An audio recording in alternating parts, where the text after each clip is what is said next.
پھر درشی اللہم صلی اللہ سیدنا صفینا حبیبنا نبینا مولانا محمد بارک وسلم صلو علیہ صلاۃ و سلام علیک یا رسول اللہ صلی اللہ تعالی علیہ وسلم۔ نماز کا فدیہ، مسئلہ جس کی نماز قضا ہو گئے اور وہ مر گیا تو اگر فدیہ دینے کی وصیت کر گیا اور مال بھی چھوڑا تو تہائی مال سے ہر فرض اور وتر کے بدلے آدھا سا گیہوں ایک سا جو کہ صدقہ کرے، اور اگر مال نہ چھوڑا اور وارث فدیہ دینا چاہے تو کچھ مال اپنے پاس سے یا قرض لے کر مسکین کو صدقہ دے، جبکہ مسکین مال پر قبضہ کر لے۔ یعنی کہ نماز کا بھی فدیہ ہوتا ہے، جیسے کہ زکوٰۃ، مالوں کا زکوٰۃ ہوتا ہے، اور صدقہ جیسے دیتے ہیں ہم لوگ، پھر اس کے بعد ماہ رمضان مبارک میں فی آدمی 2 کلو 45 گرام گیہوں جو فطرہ نکالتے ہیں، اسی طرح سے نماز کا صدقہ۔ اچھا، سا کیا ہوتا ہے؟ یہاں پہ تو آدھا سا کا حکم دیا ہے۔ اب آج کے زمانے میں سا کوئی جانتے ہی نہیں زیادہ تر کہ سا کسے بولتے ہیں۔ سا پہلے کے زمانے میں ایک ایسے چیز کو بنا لیا ہے کہ وہ اس کے وزن کے برابر اس کو سا بولتے ہیں۔ جیسے آج کے زمانے میں جیسے دودھ ناپنے کے لیے یا تیل ناپنے کے لیے وہ چھوٹا کین بنا دیتے ہیں، یا وہ آدھا کلو کا ہو، 1 کلو کا، 250 گرام کا ہو، وہ اسی طرح سے پہلے اتنا ایسے سا چلتے تھے، تو وہ سا کے حساب۔ اب یہاں پہ آدھا سا گیہوں، اگر اس زمانے میں اگر دیکھا جاتا ہے کہ قریب 2 کلو گیہوں جو ہے، یعنی کہ آدھا سا میں ہوتا ہے، ایک سا میں 4.5 کلو یا 3.25 کلو گیہوں کا اس میں اندازہ آتا ہے۔ تو اب آدھا سا یعنی کہ مثال کے چلو 2 کلو گیہوں مان کے چلو، تو ہر نماز کے بدلے جو ہے 2 کلو گیہوں جو ہے وہ فدیہ دے سکتا ہے۔ 2 کلو گیہوں ہر نماز کے بدلے۔ اب عشاء کے نماز میں ڈبل ہے، کیونکہ واجب کا بھی واجب ہے، سنت کا اور نفل کا نہیں ہے۔ میں نے پچھلے بتایا تھا کہ سنت اور نفل کا نہیں ہے، صرف قضا جو ہے، یہاں پہ قضا کے معنی دیا جائے گا۔ قضا جیسے فرض نماز کا قضا ہے اور واجب نماز کا قضا، یہ 2 نمازوں کا قضا ہے۔ اگر کسی کے وارثوں میں سے کوئی انتقال ہو گیا، وہ نماز نہیں پڑھتا تھا، یا کچھ نمازیں ان کے رہ گئے، یا اس نے وصیت کر گیا اپنے وارث سے، یعنی کہ بال بچوں سے اس نے وصیت کیا کہ میری اتنی نماز قضا ہو گیا اور اتنے نمازوں کے بدلے جو ہے میرے مال سے جو ہے اس کو فدیہ دے دو۔ فدیہ دینے سے اس کی نمازیں جو ہے برابر ہو جائے گا، یعنی کہ ان کے ثواب ان پہ اعمال پر دیا جائے گا، کچھ حد تک ثواب کم ہو جائے گا۔ وہ مرنے والا بول کر گیا تو یہاں پہ مرنے والا ایک تو وصیت کیا تو آپ کو دینا ہی دینا ہے۔ پھر وصیت اگر اپنے بچوں سے مان کے چلو، ہمارا جیسے میں اپنے پر مثال دے رہا ہوں، میں ہوں، میری کچھ نمازیں رہ گئے، 1 سال کے، 2 سال کے، 3 سال کے، کچھ بھی نمازیں رہ گئے، اور میرا جو نزا کا وقت آ گیا، اب کی بس روح نکلنے والے ہیں، اب مجھے فکر ہو رہا ہے یہ کہ اب تو میں زندہ بچوں گا بھی نہیں، اور بس آخری مرحلہ ہے ہمارا، اور اس کے بعد میں نماز نہیں پڑھ سکتا ہوں۔ اب مان کے جب مجھے پتا کہ میرے 2 سال کی نماز قضا ہوا، میں نے اپنے بچوں سے کہا کہ میرے 2 سال کی نماز قضا جو میں نے مال جمع کر کے دیے نا تم لوگوں کو، ان میں سے فدیہ کرنا، ہر نماز کے فدیہ جو ہے دینا۔ اگر میں نے وصیت کیا تو اب میرے وارثین پر دینا ان پر واجب ہو گیا۔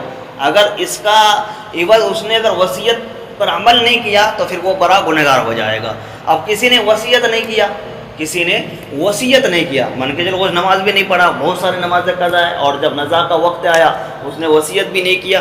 اب ان کے بال بچے اگر وہ اچھے ہوں گے، نیک ہوں گے، خلوص والے ہوں گے، تو اپنے باپ کے جو ہے نا اعمال پر جو ہے صدقہ جاریہ کی نیت سے اس کے نمازوں کا کچھ مال صدقہ کر سکتے ہیں۔ اگر کرے تو اچھی بات ہے، نہیں کرے تو وہ بھی، لیکن دینا چاہیے، کیونکہ اس نے مال جمع کر کے دیا اور پھر اس نے ہمیں پیدا کیا، تو ہمارا بھی حق بنتا ہے کہ مرنے کے بعد ہمارے وارث دنیا سے جانے کے بعد وہ کس چیز کا انتظار کرتے ہیں؟ کیا کھانے بناتے، کیا اس کا بریانی کا ڈیگ بنا دیا اس کا؟ نہیں، یہ ہم بناتے کیوں؟ کیونکہ یہ صدقہ جاریہ ہو جائے، یہ صدقہ جاریہ۔ اچھا، ایک مسئلہ اور ہے، بات آ گئی تو میں ایک مسئلہ چھوٹا سا بتا رہا ہوں۔ اب جیسے کہ 10واں میں ڈیگ بناتے ہیں، 40واں میں بناتے ہیں، اب بعض لوگ مجھے کہتے کہ حضرت آپ کیوں نہیں کھاتے ہیں؟ یہ بہت جگہ کا سوال ہے، ہر جگہ کا، چاہے ہمارے ادھر کا ہو، یوپی کا ہو یا کہیں کا ہو، کہ بعض لوگ بعض جگہ جو نا امام لوگ نہیں کھاتے ہیں، اور کھانا بھی نہیں چاہیے ہم لوگ، ٹھیک ہے، ہم کیوں کھائیں؟ ہم اس کے جو ہے نا حقدار نہیں ہیں، اس کے حقدار ہم نہیں ہیں۔ اب جو مالدار ہے وہ بھی حقدار نہیں ہے، جو ہم جیسے مالدار ہے بھائی، خیر ہم تو اتنے نہیں ہیں، لیکن ہم سے بڑے بڑے دنیا میں ہیں، لیکن وہ بھی جا کے کھاتے ہیں۔ آج کل تو لوگ کیا کر دیے، 10واں اور 40واں کو رسم دعوت بنا دیا ہے، رسم دعوت بنا دیا۔ یہ رسم دعوت نہیں ہے بھائی، 10واں 20واں 40واں مردوں کے نام سے ایصال ثواب کرنا یہ رسم دعوت نہیں ہے، یہ تو ایصال ثواب ہے۔ اچھا کھلانے سے کس کو ثواب پہنچے گا؟ مالدار کو کھلانے سے ثواب پہنچے گا، بغیر مالدار کو کھلانے سے ثواب پہنچے گا؟ ضرورت جس کو ہے اس کو دو گے تبھی تو ثواب ہے۔ مان کے چلو میرے پاس بھائی کپڑا ہے، اب مجھے کوئی اگر لا کر کے دے رہا ہے، چلو خوشی سے دے رہا تو الگ بات ہے، اپنے وارث کے نام سے اگر دے رہا ہے تو بھائی کوئی فائدہ نہیں ہے، کیونکہ میں خود مالک نصاب ہوں، میرے ہاتھ پیر سب ہے میرے پاس، میں کما کے کھا رہا ہوں۔ تو پھر زکوٰۃ خیرات اور صدقہ، واجب صدقہ وہ ہم پر نہیں لگے گا، ہاں نفلی صدقہ ہم پر لگے گا۔ نفلی اگر کوئی صدقہ دینا چاہتے خوشی سے دینا چاہتا ہے تو وہ ہم پر لگ جائے گا، لیکن کوئی واجب صدقہ اگر دے رہا تو وہ ہم پر نہیں لگے۔ اسی طرح سے یہ 10واں 20واں کا سب سے زیادہ حق جو ہے نا غربا مسکین فقراء پر ہے۔ اب اس زمانے میں اگر زیادہ دیکھا تو بہت کم ہی مسکین غربا ہے، مانگنے والا بہت کم ہے۔ اچھا اب کہاں دیں؟ شریعت کہتی ہے کہ سب سے غربا اگر جس کو کہا گیا تو وہ مدارس کے بچے ہیں، وہ مدارس کے بچے، اس کو کھلانے سے ہمیں فائدہ ہے، کیونکہ ہم نے اگر کسی مدارس کے بچے کو اس کے اپنے وارثین کے نام سے کتابیں دے دیے، ان کو کپڑا پہنا دیے، ان کے کھانے کا انتظام کرا دیے، ان کے رہنے سہنے کا ٹھنڈی گرمی کا بہت سارے چیزیں ہیں وہ اگر دے دیے تو وہ ثواب جاریہ بنتا رہے گا۔ وہ ثواب جاریہ کیوں؟ کوئی بچہ مدرسے کے کھایا، وہ عالم دین بنا، حافظ بنا، وہ جب تک دنیا میں رہے گا، جب تک اسلام کی جو ہے نا وہ پرچار کرتا رہے گا، دین اسلام پھیلاتا رہے گا، قرآن و حدیث کا درس دیتا رہے گا، اس کے مرحومین کو اس کو ثواب ملتا رہے گا، ان کے بھی ثواب میں کوئی کمی نہیں۔ اور پھر ان سے کوئی اور پیدا ہوگا عالم دین، کوئی اور بنے گا تو پھر ان کا بھی ثواب ان سے، ان کا بھی ثواب ان پہ، ان کا بھی ثواب، وہ راستہ ہوتا رہے گا۔ لیکن جس کا ثواب جتنا ہے اتنا ہوتا رہے گا۔ مثال کے طور پر یہ ختم ہم نے قرآن شریف پڑھا، ایک ختم قرآن شریف پڑھے، اب کسی کی اگر فاتحہ مولانا ایک ختم قرآن شریف پڑھ دینا اور فاتحہ لگانا ہے ابا کے نام سے، ابا کے نام سے فاتحہ لگاتے کہ نہیں لگاتے؟ قرآن شریف پڑھ کر کے بخشتے کہ نہیں؟ لیکن پہلے کس کا نام لے جاتا؟ حضور علیہ الصلوۃ والسلام کے نام، پھر اس کے بعد 1,24,000 تو میرے یا 2,24,000، وہی ایک ہی قرآن شریف ہے، قرآن تو ایک ہی ہے، ہونا تو چاہیے تھا کہ جس کے نام سے پڑھا انہیں کو بخش کر کے چھٹی خلاص ختم، لیکن نہیں، پہلے حضور علیہ الصلوۃ والسلام، پھر تمام انبیاء، پھر تمام صحابہ، تمام شہداء، تمام مرسلین، تمام کل مومن مومنات، یہاں پہ تو سب کو پہنچایا جا رہا، جتنے اولیاء چلے گئے اس کے بھی نام سے اور آنے والے کے بھی نام سے تک، کل مومن کل مومنات، جب سے دنیا بنی اور صبح قیامت تک، یہاں پہ کل کا مطلب تو سارے کے سارے ہو گیا، اب بعد میں اس کے نام لیا جاتا ہے۔ اکثر دعا میں سنے ہوں گے کہ پہلے تو سب کو بخشے جاتے ہیں، انبیاء سے لے کر کے پھر آتے لاسٹ میں جا کر کے جو ہے اس کے نام لیا جاتا۔ قرآن ایک پڑھا لیکن نام سب کے ہو گئے، سب کا ثواب پہنچا، سب پر ثواب پہنچا، کسی کے ثواب پر کوئی کمی نہیں۔ ایسا نہیں ہے کہ 30 پارہ ہے اس میں 6,666، اب اس میں جو ہے ڈیوائڈ ہو جائے گا، 10 آیت ان کے ہو گئے، 20 آیت ان کے ہو گئے، 40 آیت ان کے ہو گئے، 60 ان کے ہو گئے، 100 ان کے ہو گئے، ایسا نہیں ہے۔ قرآن ان کو پورا ثواب پہنچایا جائے گا، پورا ثواب ان کو اسی طرح سے صدقہ ہے۔ اب یہاں پہ ایک بات دیکھیے، جو غریب مسکین ہے شریعت نے ان کے لیے کتنا گولڈن چانس دیا ہے، گولڈن چانس۔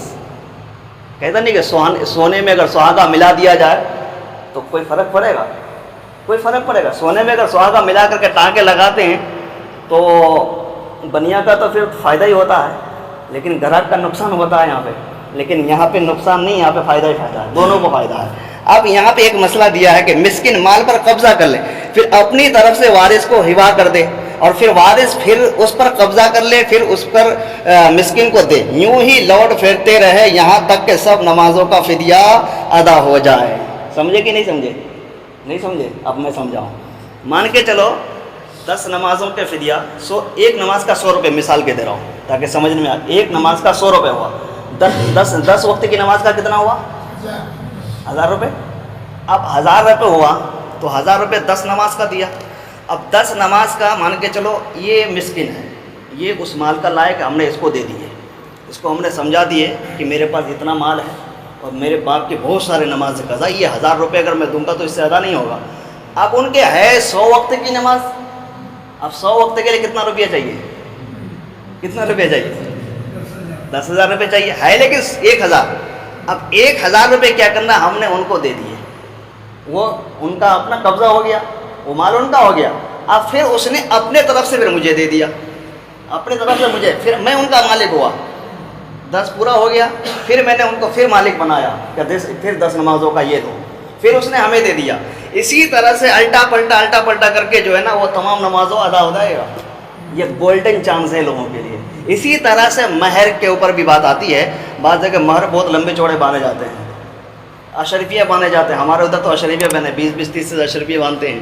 اب ایک بندہ مہر چکا دے گا, مہر ادا کر دے گا. کوئی 20 اشرفیہ 2.5 تولے کے 1 اشرفیہ ہوتا ہے. اب ایک تولے کی قیمت 1 لاکھ روپے مان کے چلو, 2.5 تولے کے 2.5 لاکھ, 20 تولے کے کتنا ہو گئے 40 لاکھ روپے مان, پھر بھی 40 لاکھ 45 مانو 40 مانو. اب 40 لاکھ کوئی آدمی دے دے گا, کوئی غریب آدمی کسی کا باندھ دیا کوئی دے دے گا. لیکن اس میں بھی یہی کہا ہے, یہی مسئلہ ہے کہ آپ اپنے بیوی کو 1,000 روپے یا 10,000 روپے دے دو.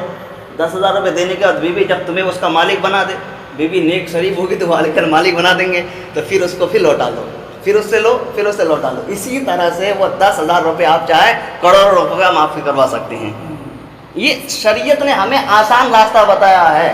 لیکن ہم لوگ, ہمارے ابا ختم ہو گئے, دادا ختم ہو گئے, ان کی نمازیں ہم نے کبھی ایسا نہیں کیے, ہمیں مسئلہ نہیں پتا ہے. لیکن اب معلوم ہو گیا. اب جس کا بھی وارثین چلے گئے, محبت ہے ان سے, تو اس طرح کا اپنا کریں. یا کسی مدرسے کے بچے کو پکڑ کے لے, کسی مدرسے کے بچے کو 2,000 روپے ان کو دے دے, ان کو تمام باتیں ان کو سمجھا دے, تاکہ ایسی بات ہے, یہ ہے 2,000, یہ آپ کا ہی ہوگا لاسٹ میں.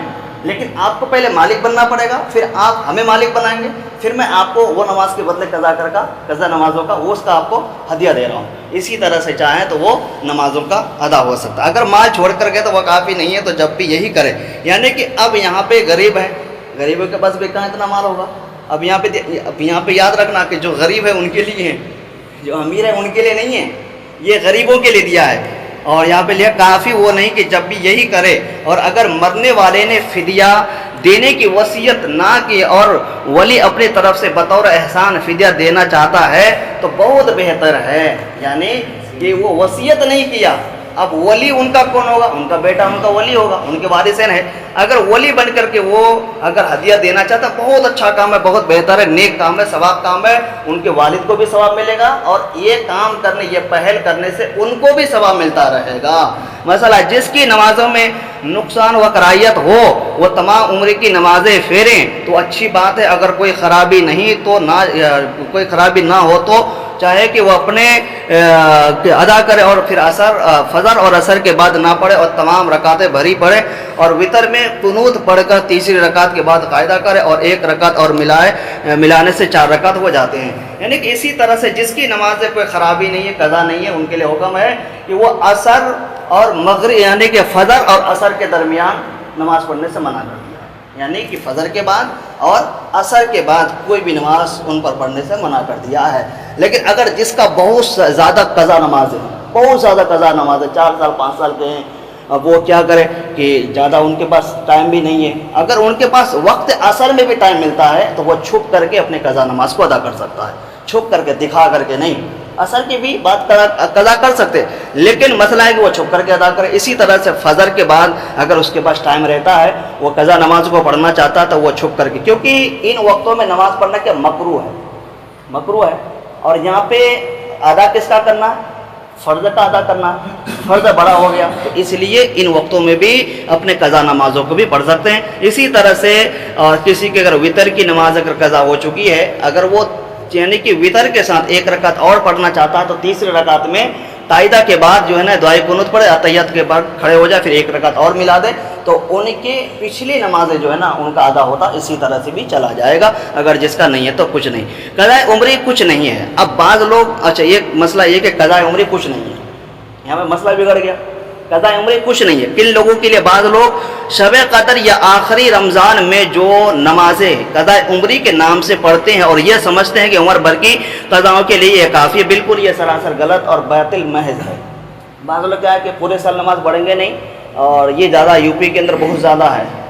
آخری جمعہ میں لوگ جمعہ کے دن, یعنی کہ الوداع جمعہ آخری ہوتا ہے, الوداع جمعہ کے دن جو ہے نا نہا دھو کر کے 9 بجے مسجد میں آ جاتے ہیں. کوئی 4 رکعت 8 رکعت 10 رکعت 20 رکعت وہ قضا پڑھتے ہیں. اور جب سوال ہوتا ہے کہ بھائی یہ نمازیں تم جو ہے ظہر سے پہلے کیوں پڑھتے ہو, وہ جواب دیتے کہ یہ ہماری نمازیں قضا ہو گئی نا, وہ ادا کر رہا ہوں. میں نے کتنے رکعتوں سے بھائی 4 8 رکعت 10 رکعت پڑھ لیں گے, ہمارے ادا ہو جائے گی. میں نے کہ سراسر غلط ہے, یہ سراسر غلط ہے. یہاں پہ شریعت میں ایسا کوئی نہیں ہے. اور شب قدر میں شب قدر میں جو رات جگے جاتے ہیں، شب برات میں، شب قدر میں ہو، لیلۃ القدر میں ہو، تو بعض لوگ اس میں نفلی نماز پڑھتے ہیں۔ نفل نماز یہ ان کے لیے شب قدر، شب برات، لیلۃ القدر میں جس کی نماز قضا نہیں ہوئی ہے، جس کی نماز قضا نہیں ہوئی ہے، بلکہ یہ ہمارے لیے گولڈن چانس ہے۔ اللہ تبارک تعالیٰ ہمیں کچھ راتیں دیا ہے، اور حضور صلی اللہ علیہ وسلم کے صدقہ تحفے سے، تاکہ ہم ان راتوں میں اٹھ کر کے رب کی عبادت کریں اور اپنی نمازوں کو ادا کریں۔ بلکہ ان راتوں میں ہمیں ہونا یہ چاہیے تھا کہ ہماری جو نماز قضا ہو چکی ہے ہم اس کو ادا کریں۔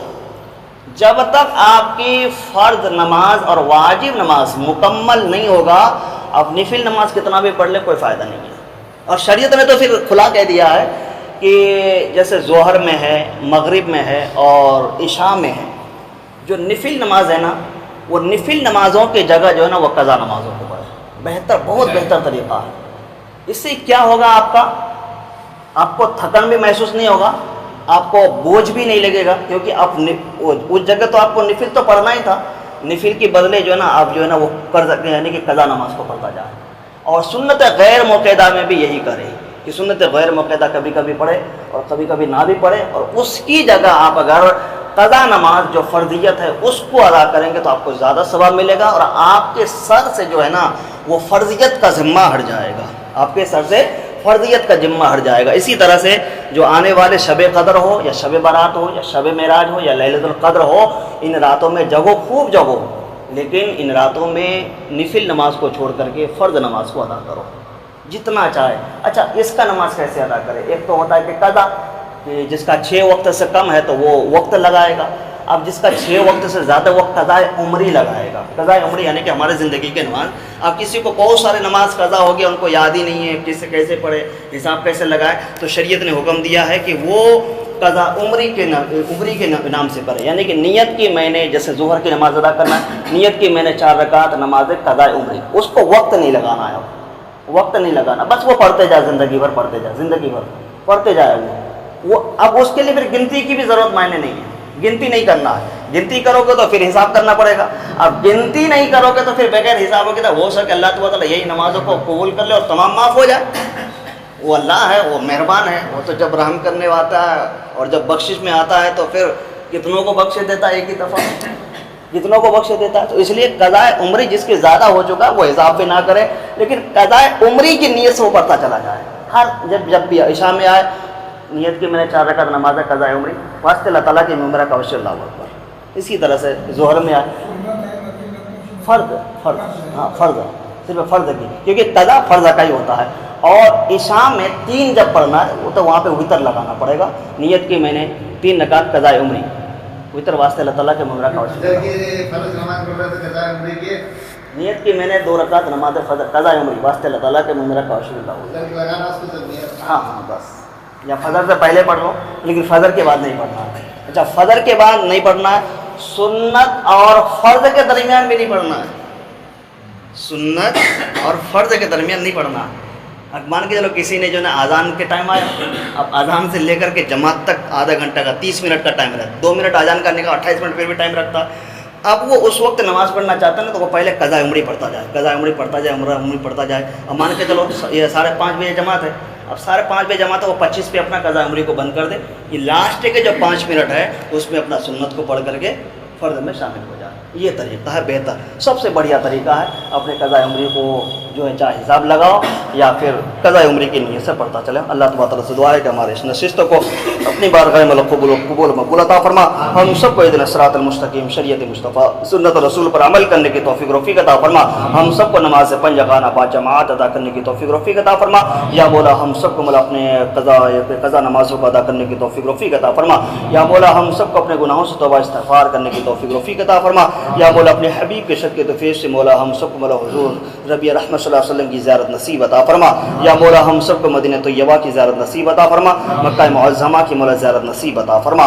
یا مولا اپنے حبیب کے شد کے توفیق سے مولا ہم سب کے دعاؤں کو، نمازوں کو، سجداؤں کو اپنی بارگاہ میں قبول مقبول عطا فرما۔ ان اللہ و ملائکتہ یصلون علی النبی یا ایھا الذین آمنوا صلوا علیہ وسلموا تسلیما۔